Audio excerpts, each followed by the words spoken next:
بسم اللہ الرحمن الرحیم۔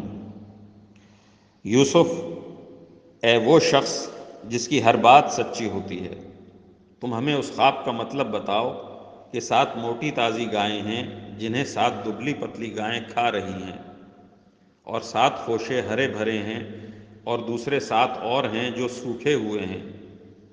شاید میں لوگوں کے پاس واپس جاؤں اور انہیں خواب کی تعبیر بتاؤں تاکہ وہ بھی حقیقت جان لیں۔ یوسف نے کہا، تم 7 سال تک مسلسل غلہ زمین میں اگاؤ گے۔ اس دوران جو فصل کاٹو اس کو اس کی بالیوں ہی میں رہنے دینا، البتہ تھوڑا سا غلہ جو تمہارے کھانے کے کام آئے وہ نکال لیا کرو۔ پھر اس کے بعد تم پر 7 سال ایسے آئیں گے جو بڑے سخت ہوں گے، اور جو کچھ ذخیرہ تم نے ان 7 سالوں کے واسطے جمع کر رکھا ہوگا اس کو کھا جائیں گے۔ ہاں، البتہ تھوڑا سا حصہ جو تم محفوظ کر سکو گے صرف وہ بچ جائے گا۔ پھر اس کے بعد 1 سال ایسا آئے گا جس میں لوگوں پر خوب بارش ہوگی، اور وہ اس میں انگور کا شیرہ نچوڑیں گے۔ اور بادشاہ نے کہا کہ اس کو یعنی یوسف کو میرے پاس لے کر آؤ۔ چنانچہ جب ان کے پاس ایلچی پہنچا تو یوسف نے کہا، اپنے مالک کے پاس واپس جاؤ اور ان سے پوچھو کہ ان عورتوں کا کیا قصہ ہے جنہوں نے اپنے ہاتھ کاٹ ڈالے تھے۔ میرا پروردگار ان عورتوں کے مکر سے خوب واقف ہے۔ بادشاہ نے ان عورتوں کو بلا کر ان سے کہا، تمہارا کیا قصہ تھا جب تم نے یوسف کو ورغلانے کی کوشش کی تھی؟ ان سب عورتوں نے کہا، حاشا اللہ، ہم کو ان میں ذرا بھی تو کوئی برائی معلوم نہیں ہوئی۔ عزیز کی بیوی نے کہا کہ اب تو حق بات سب پر کھل ہی گئی ہے، میں نے ہی اس کو ورغلانے کی کوشش کی تھی، اور حقیقت یہ ہے کہ وہ بالکل سچے ہیں۔ جب یوسف کو قید خانے میں اس گفتگو کی خبر ملی تو انہوں نے کہا کہ یہ سب کچھ میں نے اس لیے کیا تاکہ عزیز کو یہ بات یقین کے ساتھ معلوم ہو جائے کہ میں نے اس کی غیر موجودگی میں اس کے ساتھ کوئی خیانت نہیں کی، اور یہ بھی کہ جو لوگ خیانت کرتے ہیں اللہ ان کے فریب کو چلنے نہیں دیتا۔ اور میں یہ دعویٰ نہیں کرتا کہ میرا نفس بالکل پاک صاف ہے، واقعہ یہ ہے کہ نفس تو برائی کی تلقین کرتا ہی رہتا ہے۔ ہاں، میرا رب رحم فرما دے تو بات اور ہے کہ اس صورت میں نفس کا کوئی داؤ نہیں چلتا۔ بے شک میرا رب بہت بخشنے والا بڑا مہربان ہے۔ اور بادشاہ نے کہا کہ اس کو میرے پاس لے آؤ، میں اسے خالص اپنا معاون بناؤں گا۔ چنانچہ یوسف بادشاہ کے پاس آ گئے اور بادشاہ نے ان سے باتیں کی تو اس نے کہا، آج سے ہمارے پاس تمہارا بڑا مرتبہ ہوگا اور تم پر پورا بھروسہ کیا جائے گا۔ یوسف نے کہا کہ آپ مجھے ملک کے خزانوں کے انتظام پر مقرر کر دیجئے، یقین رکھیے کہ مجھے حفاظت کرنا خوب آتا ہے، اور میں اس کام کا پورا علم رکھتا ہوں۔ اور اس طرح ہم نے یوسف کو ملک میں ایسا اقتدار عطا کیا کہ وہ اس میں جہاں چاہیں اپنا ٹھکانہ بنائیں۔ ہم اپنی رحمت جس کو چاہتے ہیں پہنچاتے ہیں، اور نیک لوگوں کے اجر کو ضائع نہیں کرتے۔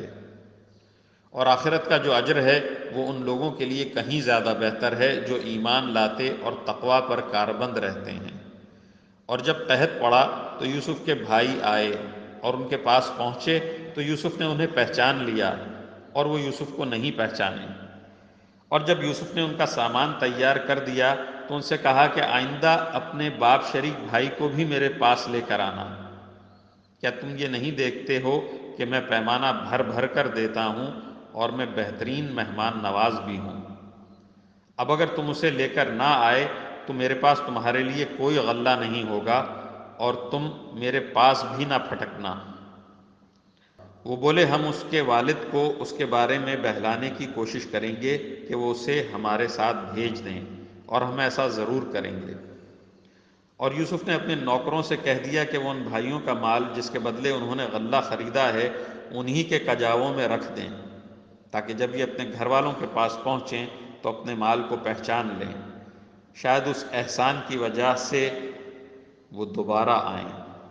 چنانچہ جب وہ اپنے والد کے پاس واپس پہنچے تو انہوں نے کہا، ابا جان، آئندہ ہمیں غلہ دینے سے انکار کر دیا گیا ہے، لہٰذا آپ ہمارے بھائی بنیامین کو ہمارے ساتھ بھیج دیجئے تاکہ ہم پھر غلہ لا سکیں، اور یقین رکھیے کہ ہم اس کی پوری پوری حفاظت کریں گے۔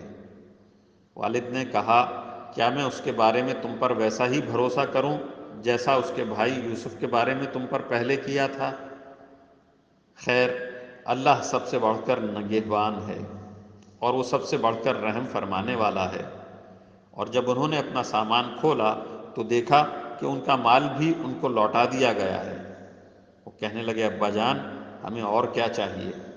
یہ ہمارا مال ہے جو ہمیں لوٹا دیا گیا ہے، اور اس مرتبہ ہم اپنے گھر والوں کے لیے اور غلہ لائیں گے، اپنے بھائی کی حفاظت کریں گے، اور ایک اونٹ کا بوجھ زیادہ لے کر آئیں گے۔ اس طرح یہ زیادہ غلہ بڑی آسانی سے مل جائے گا۔ والد نے کہا، میں اس بنیامین کو تمہارے ساتھ اس وقت تک ہرگز نہیں بھیجوں گا جب تک تم اللہ کے نام پر مجھ سے عہد نہ کرو کہ اسے ضرور میرے پاس واپس لے کر آؤ گے، الا یہ کہ تم واقعی بے بس ہو جاؤ۔ چنانچہ جب انہوں نے اپنے والد کو یہ عہد دے دیا تو والد نے کہا، جو قول و قرار ہم کر رہے ہیں اس پر اللہ نگہبان ہے۔ اور ساتھ ہی یہ بھی کہا کہ میرے بیٹو، تم سب ایک دروازے سے شہر میں داخل نہ ہونا بلکہ مختلف دروازوں سے داخل ہونا۔ میں اللہ کی مشیت سے تمہیں نہیں بچا سکتا، حکم اللہ کے سوا کسی کا نہیں چلتا، اسی پر میں نے بھروسہ کر رکھا ہے، اور جن جن کو بھروسہ کرنا ہو انہیں چاہیے کہ اسی پر بھروسہ کریں۔ اور جب وہ بھائی اسی طرح مصر میں داخل ہوئے جس طرح ان کے والد نے کہا تھا، تو یہ عمل اللہ کی مشیت سے ان کو ذرا بھی بچانے والا نہیں تھا، لیکن یعقوب کے دل میں ایک خواہش تھی جو انہوں نے پوری کر لی۔ بے شک وہ ہمارے سکھائے ہوئے علم کے حامل تھے، لیکن اکثر لوگ معاملے کی حقیقت نہیں جانتے۔ اور جب یہ لوگ یوسف کے پاس پہنچے تو انہوں نے اپنے سگے بھائی بنیامین کو اپنے پاس خاص جگہ دی، اور انہیں بتایا کہ میں تمہارا بھائی ہوں، لہٰذا تم ان باتوں پر رنجیدہ نہ ہونا جو یہ دوسرے بھائی کرتے رہے ہیں۔ پھر جب یوسف نے ان کا سامان تیار کر دیا تو پانی پینے کا پیالہ اپنے سگے بھائی کے کجاوے میں رکھوا دیا۔ پھر ایک منادی نے پکار کر کہا کہ اے قافلے والو، تم چور ہو۔ انہوں نے ان کی طرف مڑ کر پوچھا، کیا چیز ہے جو تم سے گم ہو گئی ہے؟ انہوں نے کہا، ہمیں بادشاہ کا پیمانہ نہیں مل رہا، اور جو شخص اسے لا کر دے گا اس کو ایک اونٹ کا بوجھ انعام میں ملے گا، اور میں اس انعام کے دلوانے کی ذمہ داری لیتا ہوں۔ وہ بھائی بولے، اللہ کی قسم، آپ لوگ جانتے ہیں کہ ہم زمین میں فساد پھیلانے کے لیے نہیں آئے تھے، اور نہ ہم چوری کرنے والے لوگ ہیں۔ انہوں نے کہا، اگر تم لوگ جھوٹے ثابت ہوئے تو اس کی کیا سزا ہوگی؟ انہوں نے کہا، اس کی سزا یہ ہے کہ جس کے کجاوے میں سے وہ پیالہ مل جائے وہ خود سزا میں دھر لیا جائے۔ جو لوگ ظلم کرتے ہیں ہم ان کو ایسی ہی سزا دیا کرتے ہیں۔ چنانچہ یوسف نے اپنے سگے بھائی کے تھیلے سے پہلے دوسرے بھائیوں کے تھیلوں کی تلاشی شروع کی، پھر اس پیالے کو اپنے سگے بھائی کے تھیلے میں سے برآمد کر لیا۔